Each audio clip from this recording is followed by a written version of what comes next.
அன்பான கடவுளுடைய பிள்ளைகளே, அவர் தேட மனமில்லாதவர்களை எப்படி அவர் ஆசீர்வதிக்க முடியும்? அவர் கைவிட்டு விடுவார். அவர் கைவிட்ட பிற்பாடு கை தூக்கி விடுவதற்கு யாரும் வர முடியாது. பரிதாபமாக வாழ்க்கை போயிடும், உன் வாழ்க்கை முடிந்து போயிடும். உன் வாழ்க்கை முடிந்து போவதற்காக இயேசு சிலுவையிலே இரத்தத்தை சிந்தவில்லை. இயேசு தலையிலே முள்முடி சூடவில்லை.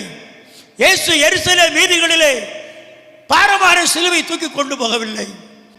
ஏற முடியாத கொல்கதா மலையிலே அந்த பாரமான சிலுவையை விழுந்து விழுந்து தூக்கி கொண்டு போகவில்லை.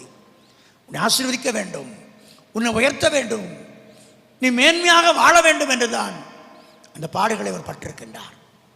நீ கர்த்தரை தேட வேண்டும், ஆண்டவரை தேட நித்தமும் தேட வேண்டும், தனமும் தேட வேண்டும்.